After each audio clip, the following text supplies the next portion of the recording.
আমরা সবাই জানি গাইনোকমাসিয়া রোগ কখনোই কোনো মরণব্যাধি রোগ না।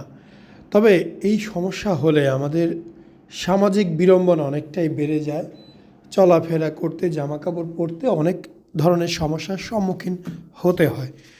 তো এই অবস্থা থেকে বের হয়ে আসার জন্যই মূলত অপারেশনগুলো করে থাকে আমাদের পেশেন্টরা। আপনি যদি বলেন যে এটা আপনার বড় ধরনের যেহেতু ক্ষতি করবে না অপারেশন, তাহলে কেন করব? আসলে অপারেশন করা এবং না করা দুইটাই একজন পেশেন্টের একান্তই ব্যক্তিগত বিষয়। এই ব্যক্তিগত বিষয়ে আমরা কোনোভাবেই কোনো হস্তক্ষেপ করতে পারি না।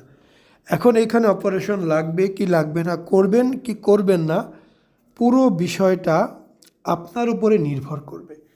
আমরা এইটুকু পারবো অপারেশন করলে সুন্দরভাবে করে দিতে, না করলে নেই। আমরা কখনোই বলি না অপারেশন করতেই হবে।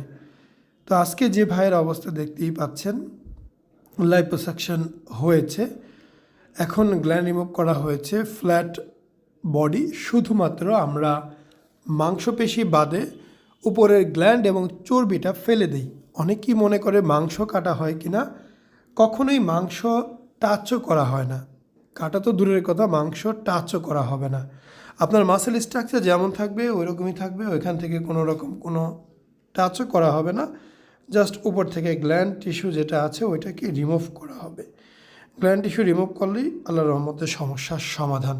তো এই বিষয়গুলো সম্পর্কে আপনারা যারা আরও বেশি জানতে চান, দেখতে চান, বুঝতে চান, সরাসরি আমাদের ক্লিনিকে আসবেন, সামনাসামনি দেখবেন, দেখে বুঝে এরপর সিদ্ধান্ত নেবেন আপনাদের কি করতে হবে।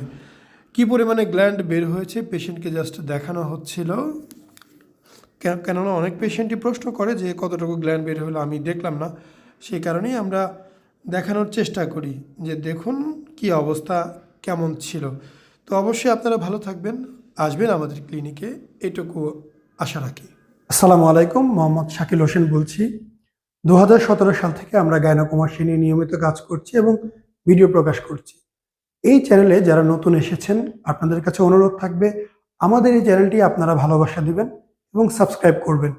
এবং যারা অলরেডি সাবস্ক্রাইব করেছেন তাদেরকে অসংখ্য ধন্যবাদ। আপনারা কমেন্টের মাধ্যমে আপনাদের মতামত জানাবেন। ধন্যবাদ।